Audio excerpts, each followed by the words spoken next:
সমগ্র রাজ্যে বিদ্যুতের পরিষেবা উন্নয়নে কাজ করে যাচ্ছে রাজ্য সরকার।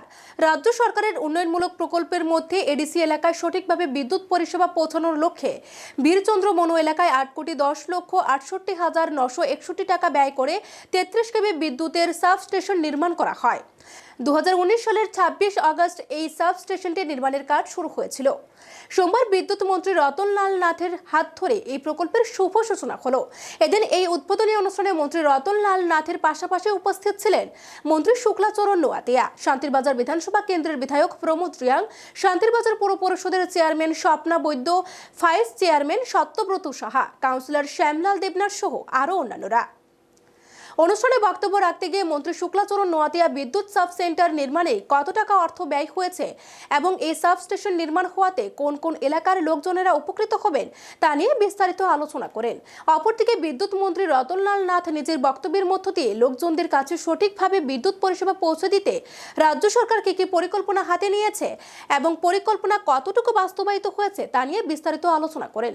মন্ত্রী রতনলাল নাথ জানান, বিগত দিনের সামান্য বাতাস এবং সামান্য বৃষ্টি হলে অধিকাংশ জায়গায় বিদ্যুৎ চলে যেত। বর্তমান সময়ে উন্নত পরিকল্পনার মাধ্যমে লোকজনদের বিদ্যুৎ পরিষেবা প্রদানের লক্ষ্যে কাজ করে যাচ্ছে রাজ্য সরকার।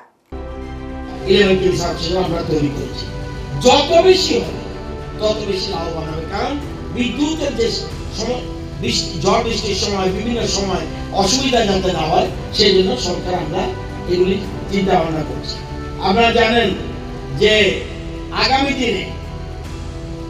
দিনে আমরা যে বর্তমানে যে নতুন টেকনোলজি যে রুকিয়াতে আমাদের বর্তমান গ্যাসের মাধ্যমে আমাদের বিদ্যুৎ যে উৎপাদন হয় 63 মেগাওয়াট, সেখানে আমরা একই পরিমাণ গ্যাস দিয়ে আমরা 120 মেগাওয়াট, কারণ আমাদের মাটির তলে গ্যাস শেষ হয়ে যাচ্ছে। আমাদের রাজ্যে কিন্তু অন্য ব্যবস্থা নেই কারেন্টের একমাত্র সম্বল গ্যাস, কিন্তু মাটির তলে গ্যাস তো প্রচুর নেই, শেষ হয়ে যাবে।